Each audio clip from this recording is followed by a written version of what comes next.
Reit, bwriad fi yn y sesiynau yma, gobeithio, yw i'ch helpu chi i weld fod y Beibl yn dysgu popeth sydd ei angen i ni i wybod am Dduw, amdano ni yn hun, a pob peth in between.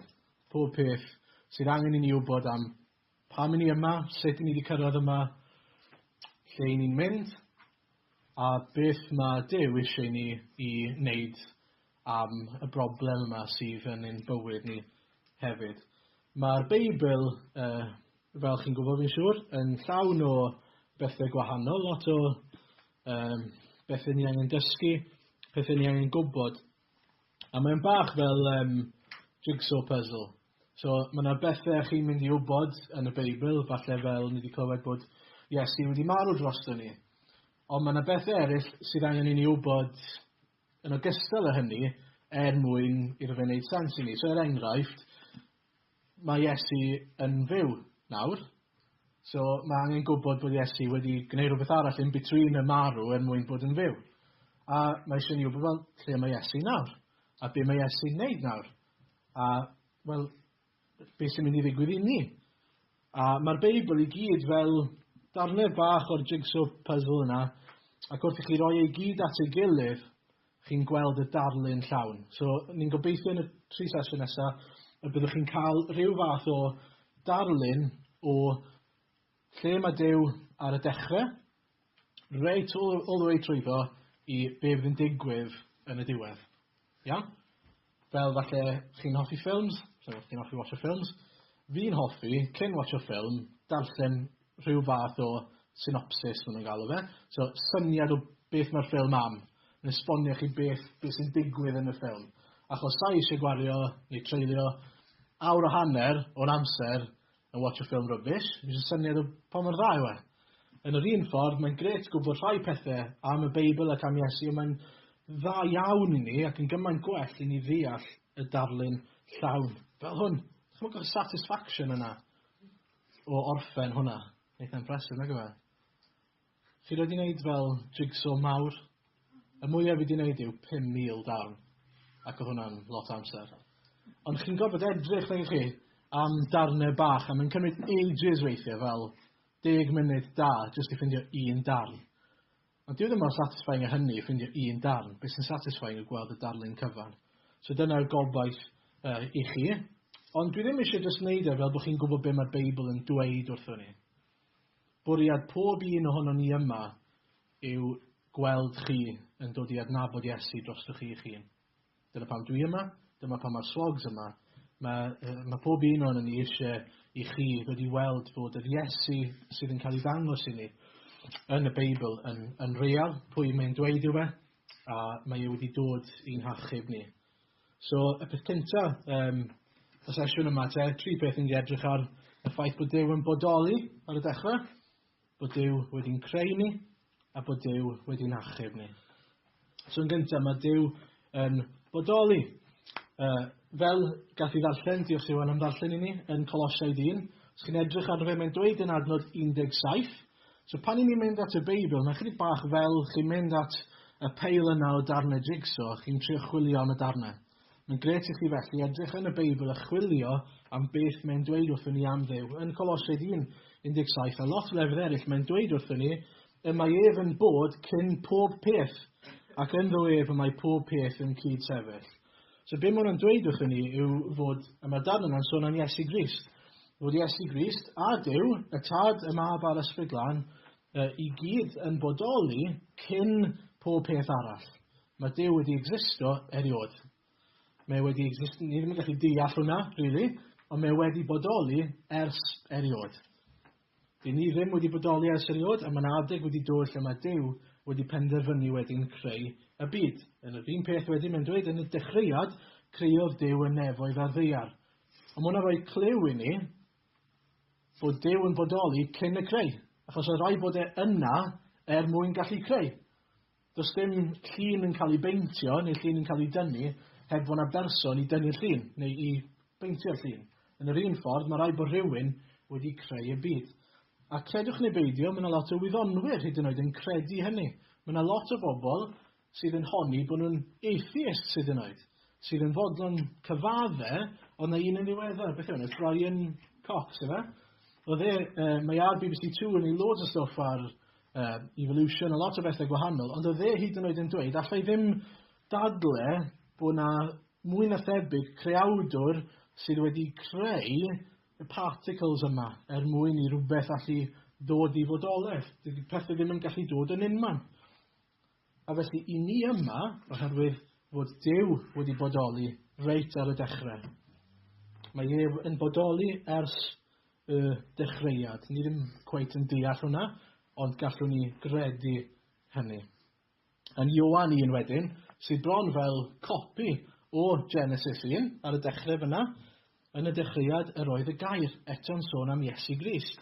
Yr oedd y gair gyda Duw a Duw oedd y gair. Yr oedd ef yn y dechreuad gyda Duw. Yn bwysig bod ni'n gwybod hynny, bod Iesu wedi bodoli ers cyn y creu, oherwydd mae hwnna'n dangos i ni mae fe yw'r unig un oedd yn bodoli, a fe yw'r unig un felly sydd wedi'n creu ni. I chi ddim yn ddamwain, i chi ddim just yma achos bod chi'n digwydd bod yma, i chi yma achos bod rhywun wedi'ch creu chi. A Duw sydd wedi'ch creu chi a fi. Yn ail te, chi wedi cael eich creu. Mae Duw wedi'n creu ni.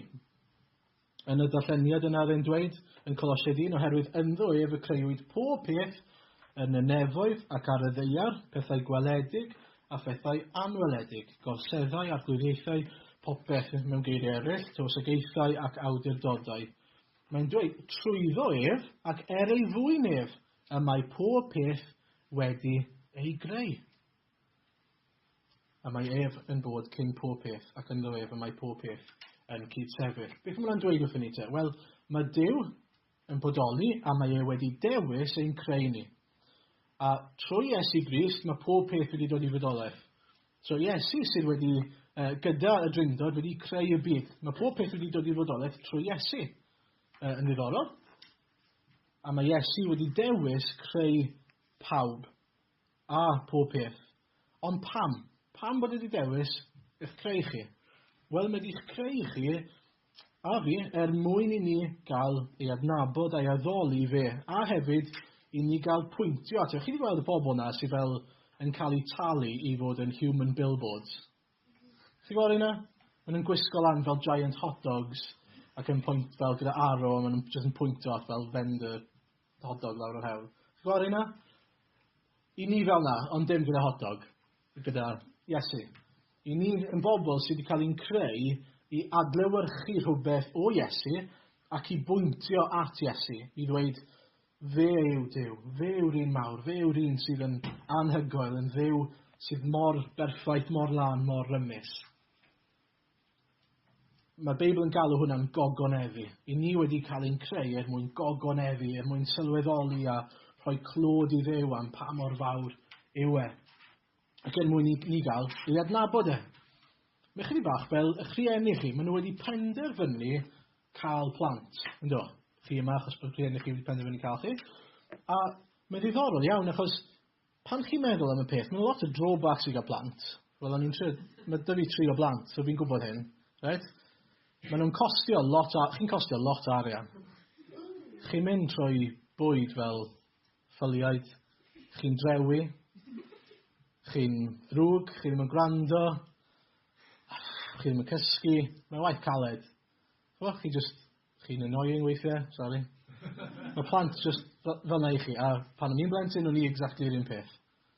Ond eto, am rhyw reswm, mae rhieni yn penderfynu yn dewis caru eu plant nhw.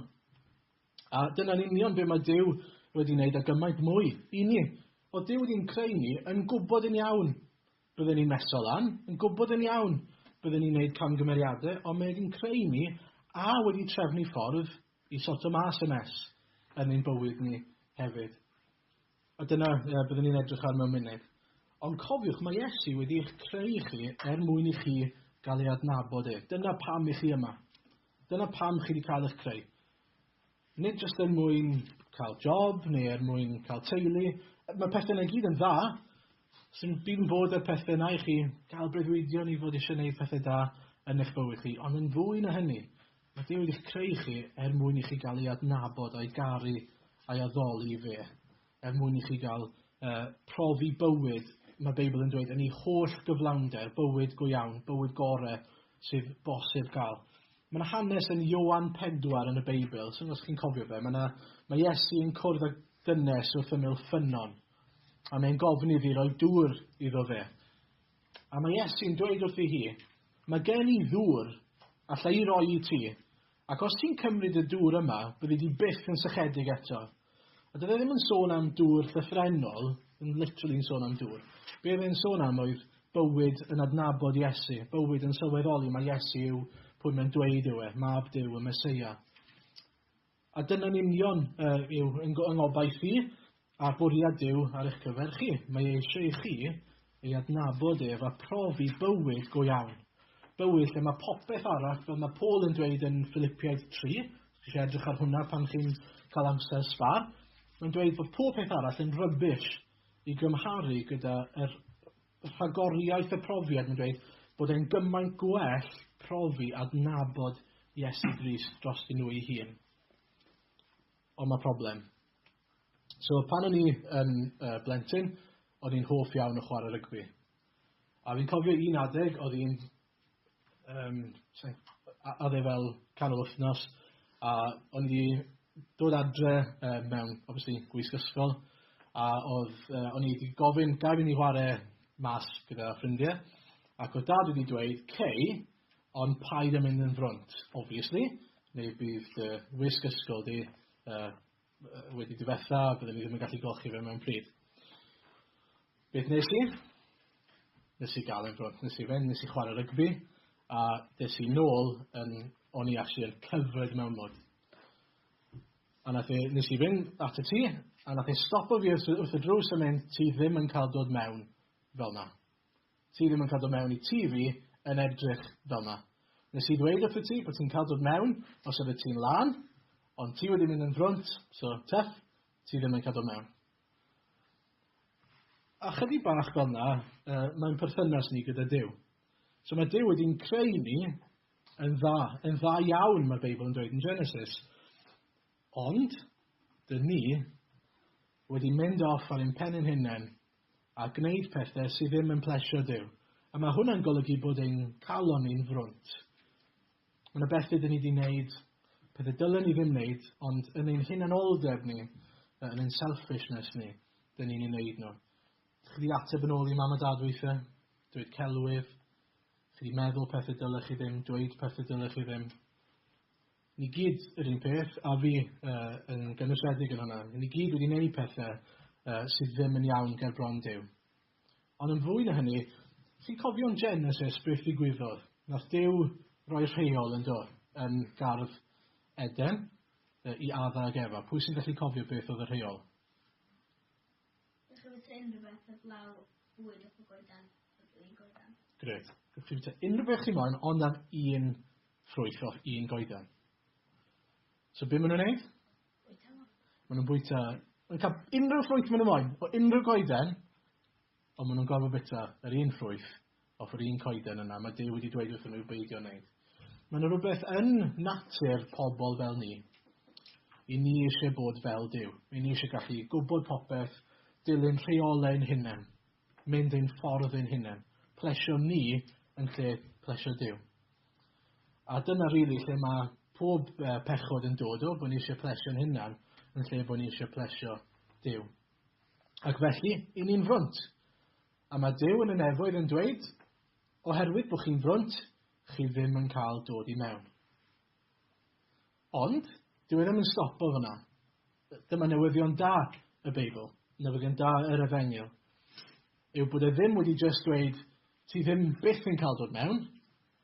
Mae'n dweud, ti ddim yn gallu dod i mewn fel wyt ti. Ti ddim yn gallu dod i mewn fel pechadur, mae'r Beibl yn dweud, fel rhywun sydd yn front. Oherwydd ein pechod ni, a bod Duw yn berffaith, mae yna gap. Mae ein lan fan hyn yn berffaith i ni lawr yn front. A oherwydd bod Duw yn berffaith, gall e ddim cyd-fyw, bod nhw'n berthynas gyda ni. Ond wneud i ddweud, beth am swapsies? Chi'n hoffi swaps? Pan o'n i'n yr ysgol, o'n i'n cysau Pokemon, o'n i'n lyfo Panini. Y stickers, nid yr bwyd. O'ch chi'n wario rhain? Chi'n mynd, need, got. Beth arall? Need, got. Ac beth o'ch chi'n neud? Wel, o'ch chi'n swapo yn ôl beth o'ch chi angen. Beth o'ch chi ddim moyn dim mwy, o'ch chi'n hoi bant. Wel, beth mae Iesu wedi gwneud yw, mae lot o bobl yn galw fe'n The Great Exchange, y swap gorau chi wedi clywed am. Mae Iesu, sydd yn dduw ei hun yn y nefoedd, wedi dod lawr un byd ni, a wedi byw bywyd perffaith, bywyd yn plesio Duw, nid bywyd yn mynd off ar ben ei hunan yn ei beth o ddim moyn fel Adda ac Efa, a fel ni, a wedi dilyn y wellus Duw to the letter. A mae e wedi byw bywyd perffaith, a felly mae e fyna, mae e'n hollol lan. Mae e'n gallu dod i'r tŷ at ei dad yn hollol lan. Ac i ni fan hyn yn hollol frwnt. Wel, dychmygwch yn sefyllfa fi, pan o'n i wedi chwarae rygbi, os bydde fy mrawd i, o ddim rili yn hoffi chwarae rygbi gymaint yna, o dde tu fewn yn y tŷ yn barod yn darllen llyfr, yn hollol lan. Dychmygwch os bydde fe'n penderfynu, ti'n gwybod beth? Na i gael swap gyda ti. Na i fynd mas, geid i fy nillad glân i, a na i wisgo dy ddillad bront i. Dyna'n union beth mae Iesu Grist wedi gwneud dros y chi a fi. Mae Iesu wedi bod yn fodlon gwisgo ein pechod ni, cymryd y bai am ein pechod ni, a bod ni yn cael gwisgo y dillad glân yma. So wrth i ni ddod at Iesu, os i ni'n dod ac yn cyfaddu ein pechod ni, bod ni'n dweud, Iesu, dwi'n mor sori, dwi wedi gwneud pethau dyled i ddim. Dwi'n frwnt, dwi'n sylweddoli, dwi'n bechadur ger dy fron di. Dwi'n sori am hynny. Ond dwi'n diolch dy fod di yn berffaith, dy fod ti o Iesu wedi byw bywyd hollol berffaith ar y ddeiar, ac mi nath e, edrychwch ar y Beibl, nath e byth pechu, trwy ei fywyd i gyd ar y ddeiar, oedd e'n hollol lan, ond bod e'n fodlon swapo lle gyda chi a fi. Bod e'n fodlon cymryd y gosb am y pethau drwg i ni wedi wneud, ond mae e hefyd yn rhoi ei gyfiawnder, mae'r Beibl yn galw fe, ei lendyd i ni. So pan mae Duw yn edrych arno ni, Duw e ddim yn gweld y pethau drwg i ni wedi wneud, beth mae'n gweld yw y pethau da mae Iesu wedi gwneud, a'r ffaith bod Iesu wedi delio gyda'r pethau brwnt ni, gyda'n pechod ni. Mae yna adnod, fi wrth y modd gyda'r adnod yma, mae o 1 Timotheus 1, adnod 15. Un o'n hoff adnodau fi. Dyma Paul. Paul, reit, mae fel celebrity yn y Beibl, achos oedd e wedi ysgrifennu loads o bethau yn y Beibl. Ond mae Paul yn dweud, dyma air i'w gredu sy'n teilyngu derbyniad llwyr. Mae hwn yn heiddi, nid yn unig cael ei gredu, ond bod chi'n derbyn e'n llwyr. Daeth Iesu Grist i'r byd, neu daeth Crist Iesu i'r byd, i achub pechaduriaid. A minnau yw'r blaenaf ohonynt, neu a fydd yw'r gweitha ohonyn nhw yn Beibl.net. Beth mae'n dweud yw, mae e mor ymwybodol bod dwi ddim yn gallu gweld calon pobl eraill, a chi ddim yn gallu gweld calon pobl eraill. Chi ddim yn gallu gweld pa fath o bethau drwg fi'n meddwl am. Felly bod chi'n edrych ar o fi a meddwl, mae Aron yn lyflu, mae Aron yn gret. Fi eisiau bod ddim yn meddwl pethau drwg fel fi'n meddwl. Dwi ddim yn wir. Yr un pethau Paul. Oedd Paul yn gwybod yn ei galon pwy mor wael oedd e, pwy mor bechadurus, pwy mor frwnt oedd e. A chyfo beth dwi'n gwybod, mae Duw wedi dangos i fi, pan ddes i'n Gristion, o'n i'n 10 mlwydd oed. O'n i fel dyfan yn ddigon tebyg yn credu bod Iesu'n bodoli eriod.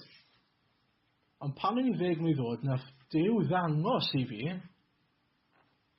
gymaint o bechadur o'n i, pa mor frwnt o'n i yn bersonol. A bod rhaid i fi wneud rhywbeth am y peth. A dyna sy'n rhaid i chi wneud. Mae Beibl yn glir iawn yn dweud, os nag i ni'n delio gyda'n pechod, does dim ffordd i ni adnabod Duw. Does dim ffordd i ni i fod yn y nefoedd gyda Dyw. A fyna mae Dyw eisiau ni fod. Os nag i ni yn mynd i'r nefoedd, mae'r Beibl yn dweud bod ni'n mynd i uffern. A sneb eisiau bod fyna. Mae hwnna'n le horrible. Mae hwnna'n le lle mae poen a drygioni yn rhemp. I ni eisiau bod yn y nefoedd gyda Dyw mewn lle perffaith. Lle does na ddim pobl yn bod yn gas, dim drygioni yno ni nac yn neb arall. Does na ddim llefen, does ddim unrhyw beth drwg. Pob peth yn dda. Dyna mae Dyw eisiau i chi a fi. Mae eisiau chi profi bywyd gyda fe mewn lle perffaith. A mae rai gofyn y cwestiwn felly, beth yw dy ymateb di? Fi'n siarad gyda ti. Fi'n siarad gyda chi gyd, ond fi'n siarad gyda ti. Mae yna hanes yn y Beibl yn Actau, lle mae Pedr yn pregethu. Mae'n siarad gyda criw mawr o bobl, a mae'n esbonio iddyn nhw pwy yw Iesu a beth mae Iesu wedi gwneud drostyn nhw. Mae'n dweud wrthyn nhw, chi sydd wedi croeshoelio Iesu, a mae ei wedi marw mwyn eich achub chi, mwyn i chi trwyddo fe cael adnabod Dyw. A dyma yw ymateb nhw. Pan glywsant hyn, fe'i dwys figwyd yn ei calon. A tu fewn iddyn nhw, mae'n mynd, o'n i ddim wedi sylweddoli. Dwi nawr yn gallu gweld mor ddrwg ydw i, ond mor dda yw Iesu. A maen nhw'n gofyn y cwestiwn, beth aw naw ni gyfeillion? Beth i ni fod i wneud? Dwys bigoi fel, sy'n rhywun wedi deud rhywbeth rili fel cas neu fel rili pwysig wrthych chi, a mae jyst fel wedi taro chi yn eich calon. Dyna beth yw hwnna rili, yw bod chi wedi cael eich fel pigo yn eich calon. Mae'n gofyn y cwestiwn, beth aw naw ni gyfeillion? A mae Pedr yn dweud wrthyn nhw, edi farhewch, trowch oddi wrth eich pechod, byddwch yn sori, a bydyddier chi, pob un ohonoch chi, yn enw Iesu Grist, maddeiant eich pechodau. Nawr, di hwnna ddim yn golygu bod fi'n trio dweud wrthych chi, bod fi eisiau chi fynd o'ma cael eich bydyddio.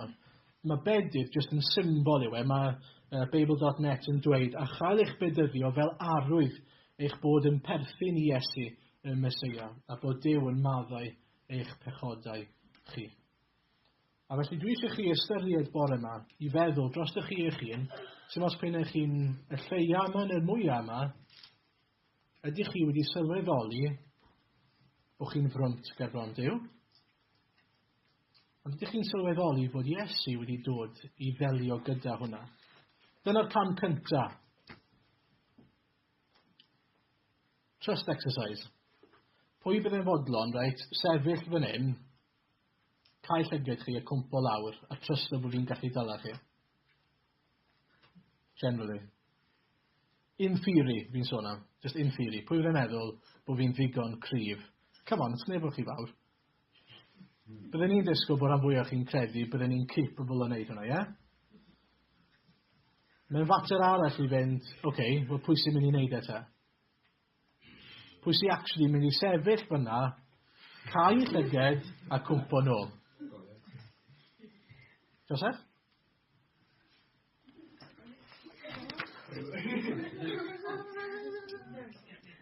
Na, dim hwnna. Dim.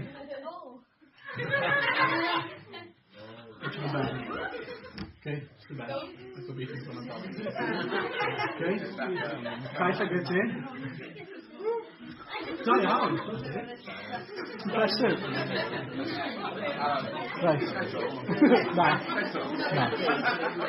So, Joseph, os wyt ti'n onest, oedd na adeg fyna lle ti fel, oedd hwnna sy'n lwyd anoddach nag o'n i'n meddwl o fe. Mae'n un peth na dweud, fi'n credu bod Iesu yn gallu maddau pechodau fi. Mae'n peth arall i ofyn iddo fe. Dyna beth yw ffydd. Nid jyst credu bod Iesu'n gallu gwneud e, ond pwyso arno fe i wneud e. So gwahaniaeth rhwng bod ni jyst yn gwybod e, a bod e'n wir i ni yn hun. A dyna fi eisiau chi ystyried yn enwedig dros y gwersyll yma i gyd. Ydw i wedi rhoi fy ffydd yn Iesu? Ydw i wedi trysto bod e, oherwydd bod fi wedi gofyn iddo fe, bod e wedi delio gyda ein pechod ni, fy mhechod i. So dwi'n ni weddio nawr. Dwi'n ni weddio.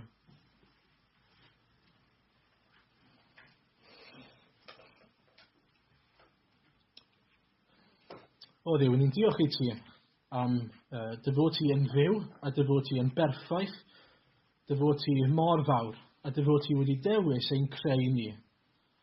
Diolch dy fod ti wedi'n creu ni mwyn i ni gael dy adnabod di a dy addoli di a dy ogoneddu di, pwyntio at dy fawredd di. O Dduw, ni'n sylweddoli bod ni'n bechaduriaid, a ni'n sylweddoli bod ni'n frwnt, bod ni'n cwmpo'n fer o dy safon di, ac felly ni'n frwnt ac yn methu bod mewn perthynas gyda ti, a ni'n methu yn sicr dod i'r nefoedd ato ti.